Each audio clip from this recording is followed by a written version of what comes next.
I'm going to be reading out aloud now some information relating to this documentary, The Last Tasmanian from 1978. First, just a little bit from the Free Encyclopedia. The Last Tasmanian is a 1978 documentary about the decline of Tasmania's Aboriginal people in the 19th century, including through genocide by European colonists. The film was highly controversial in Australia, in particular for criticism by contemporary Aboriginal Tasmanians that the film suggested Tasmanian Aboriginal culture had been eradicated. The Last Tasmanian screened widely internationally to acclaim, including receiving a nomination for the Gold Hugo at the Chicago International Film Festival, and was sold to television in 22 countries. And now this from Ronin Films. The controversial 1978 documentary by Tom Haydon and archaeologist Rhys Jones, the story of the swiftest and most destructive genocide on record. The Tasmanians were a distinct people, isolated from Australia and the rest of the world for 12,000 years. In 1803, British colonisation began, and in 1876, Truganini died. She was the last full-blood and tribal Tasmanian Aboriginal. Within her one lifetime, a whole society and culture were removed from the face of the earth. The Last Tasmanian had an extraordinary impact upon a very wide public in the years following its cinema release in 1978. It is a deeply moving and finely crafted work, which has been credited by historians for substantially altering Australian perceptions of the colonial past. This pioneering achievement in historical detective work opens with the state funeral in 1976 for the remains of Truganini, who died 100 years before. She was the last full-blood Aborigine in Tasmania. The film follows the work of Dr. Rhys Jones, archaeologist and anthropologist, in his search to discover and comprehend the life and death of the Tasmanian Aborigines. The film aroused considerable controversy when it was released. Many Aboriginal people from Tasmania, who are descendants of the original population, objected to the film's implication that their people had been wiped out. The controversy provoked much debate, although no one denied the enormity of the colonialists' assault upon the Aboriginal population of the island. Details of the controversy are included in the study guide which accompanies the film. And now I'm actually going to read out the controversy section of the study guide.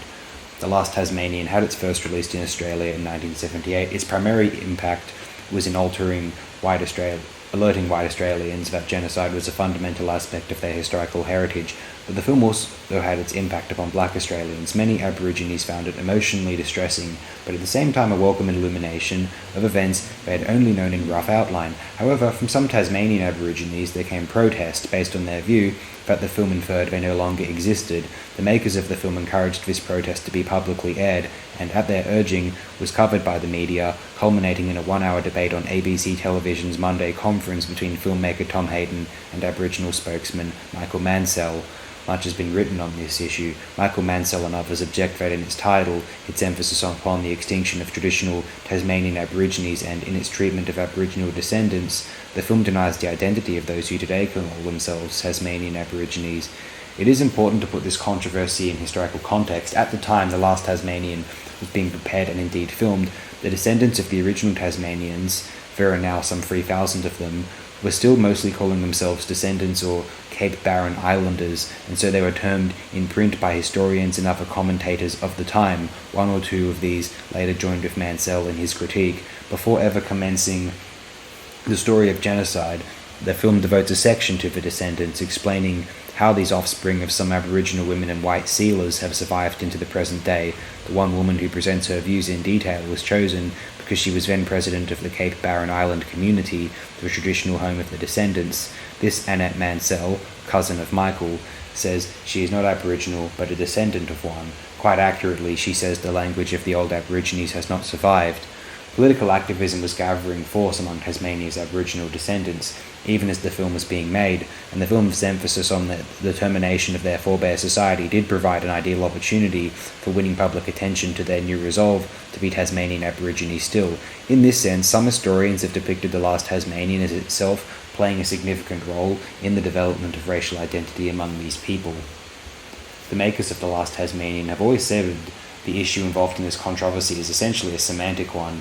The film uses the terms Tasmanian Aborigines and Tasmanians just as other historians and commentators have used it to apply to the first people who occupied the island and created their distinctive society and culture. An old-fashioned term for distinguishing such people from their mixed-blood descendants was full blood, and this term is used in the film when it refers to government definition. But The Last Tasmanian takes an historical view rather than a genetic one. What crucially distinguishes those Aborigines who lived in Tasmania when the Europeans arrived was their possession of a social system and culture uniquely their own.